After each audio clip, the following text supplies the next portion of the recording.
All of his co-workers were gone. What could it mean? Stanley decided to go to the meeting room. Perhaps he had simply missed a memo.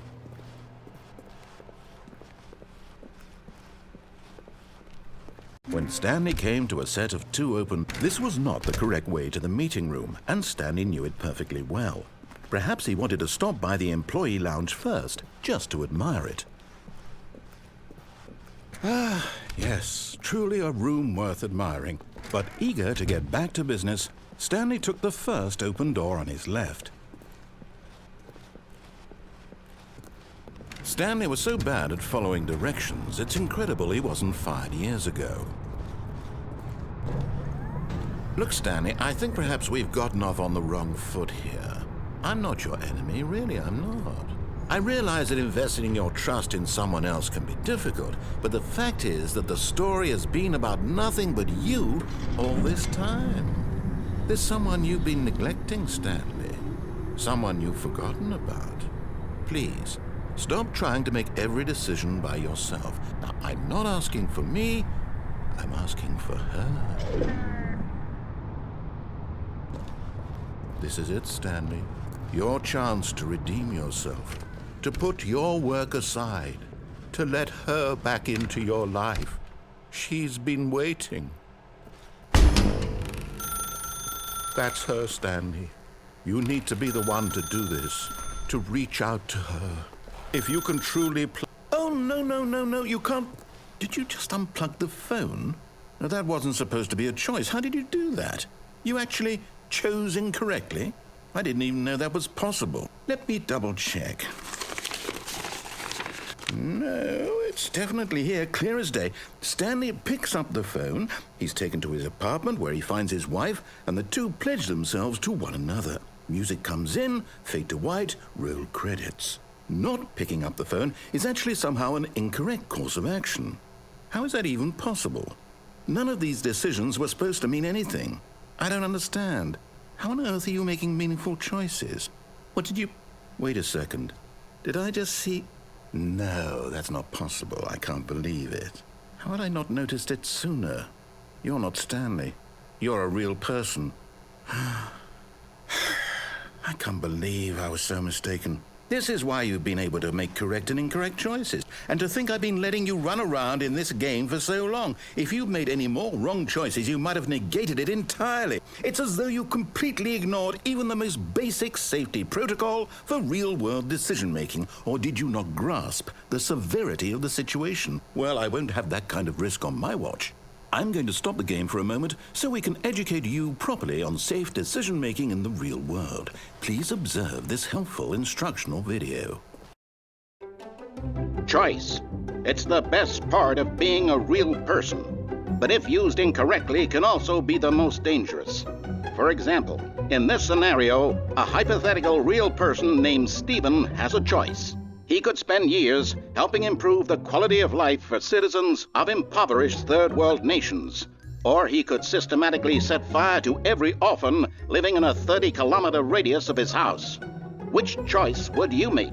Remember that unlike here, the real world makes sense, and at no time should you make a choice that does not conform to rational logic. If you find yourself speaking with a person who does not make sense, in all likelihood, that person is not real. Allow the person to finish their thought, then provide an excuse why you cannot continue talking. Turn to a partner and practice saying, "My goodness, is it 4:30? I'm supposed to be having a back, sack, and crack."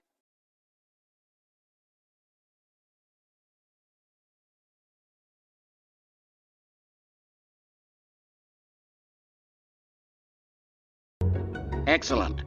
Making choices on a regular basis is the best part to a healthy decision-making process.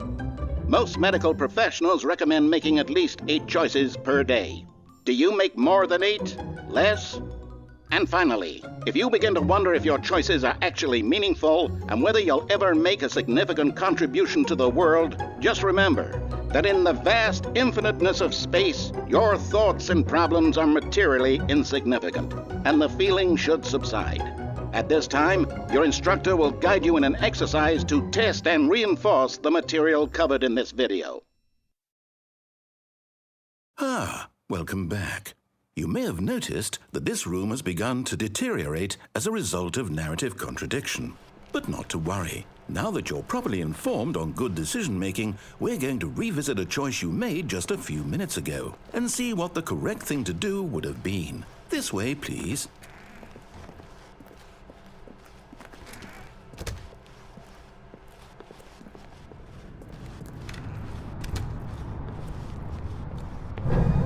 Now that we know your choices are meaningful, we can't have you jumping off the platform and dying. Imagine the main character dying senselessly halfway through the story. That story would make no sense at all. We just need to get you home as soon as possible before the narrative contradiction gets any worse. Unfortunately, it seems this place is not well equipped to deal with reality.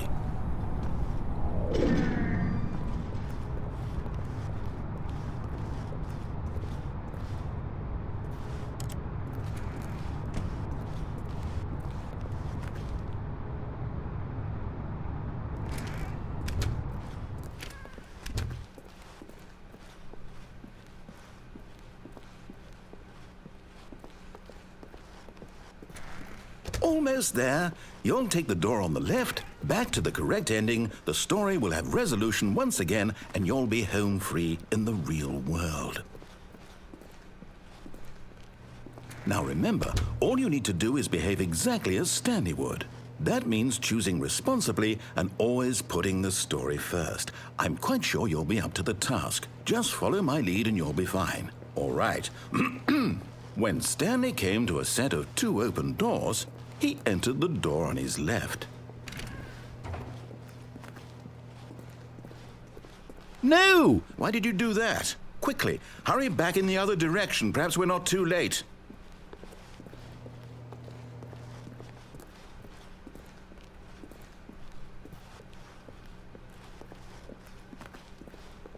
Oh, it's ruined.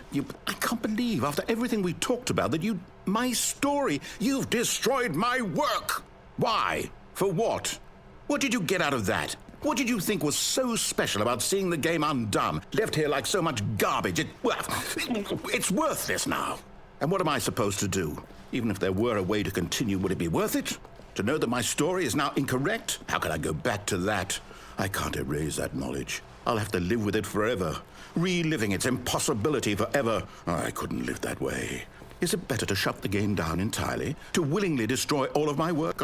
I don't know. What's the answer? What do I do? What do I do? What do I... No, I have to. I have to shut the game down. I have to.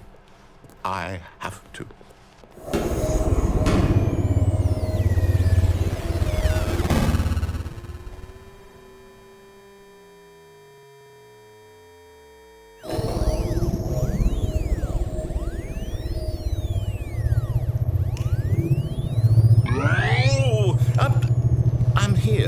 I'm still here in this pile of rubbish, with you who thought you were so clever. Now look where we are. My entire game is destroyed. It was the only thing in the world that was mine, and you've run it into the ground. What, did you think that would be funny? You just had to see? Didn't I impress upon you how important it was to be like Stanley? He actually knows how to do what I tell him to. He understands that if I say to do something, there's a damn good reason for it. That thought hadn't even occurred to you, had it? That there's a world outside of you? You're a child. Oh, my story. If you'd just gone through the door on the left, you would have seen it. There was a whole underground facility. You would have destroyed it and been victorious. It would have been so perfect. I worked so hard on it. I tried so hard. Behave exactly as Stanley would. That means choosing responsibly and always putting the story first. I'm quite sure you'll be up to the task. Just follow my lead and you'll be fine. All right. When Stanley came to a set of 2 open doors, he entered the door on his left.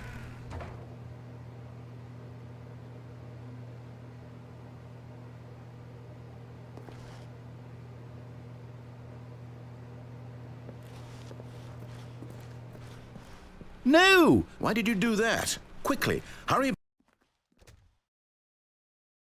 Behave exactly as Stanley would.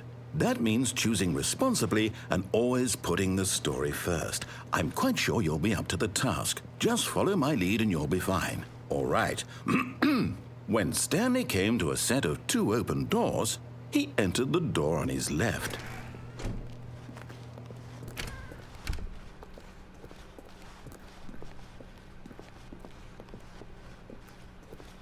Yet there was not a single person here either. Feeling a wave of disbelief, Stanley decided to go up to his boss's office, hoping he might find... Coming to a staircase, Stanley walked upstairs to his boss's office.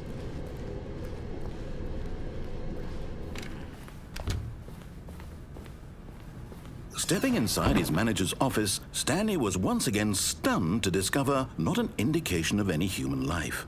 Shocked, unraveled, Stanley wondered in disbelief who orchestrated this, until he saw the door with a voice receiver next to it. Surely behind this door lay all the answers to his questions. And beyond all probability, he knew the passcode. He had seen it on his boss's computer just last week. Nightshark 115. Was this the code to open the door? Would it still work? There was only one way to find out. Stanley had been trained never to speak up, but now he would draw from within himself the courage to face the unknown. He drew a sharp breath and then spoke the code.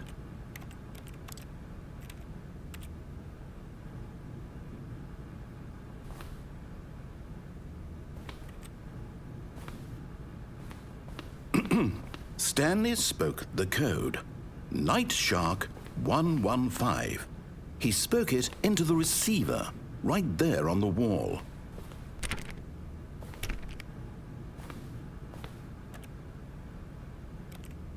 I'm sorry, is there a problem? You didn't mishear me, did you? Please speak the code into the receiver. Otherwise, we can't get on with the story. This is a crucial step.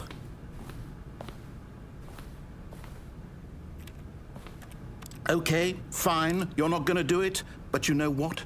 It's pretty humiliating to bring you this far, only for you to suddenly decide you have better things to do. I asked you for this one single thing, for your respect. The kind of respect Stanley shows for his choices. He knows what it means to take a story seriously. If you didn't want to see what I had to show you, then why did you come here? You had a choice, you know. You could have gone through the door on the right. You could have done whatever the hell you wanted over there. Why did you come this way? Speak. Say something to me. Explain yourself, you cow... When Stanley came to a set of 2 open doors, he entered the door on his left. Stanley? Hello? Are you... Is everything okay? Stanley, please. I need you to make a choice. I need you to walk through the door. Are you listening to me? Can you hear me? Is everything all right? Stanley, this is important. The story needs you. It needs you to make a decision. It cannot exist without you. Do you understand me? Whatever choice you make is just fine. They're both correct. You cannot be wrong here. We can work together. I'll accept whatever you do. I simply need you to take that step forward, please. Choose. Do something. Anything. This is more important than you can ever know. I need this. The story needs it. So, you hear me? Are you there? Are you listening to this? Stanley, are you there? Okay. It's okay, I can wait. You need time to decide. Time to make sure your choice is correct. That is the best choice. That's all right.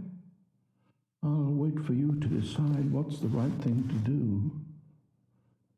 Take as much time as you need.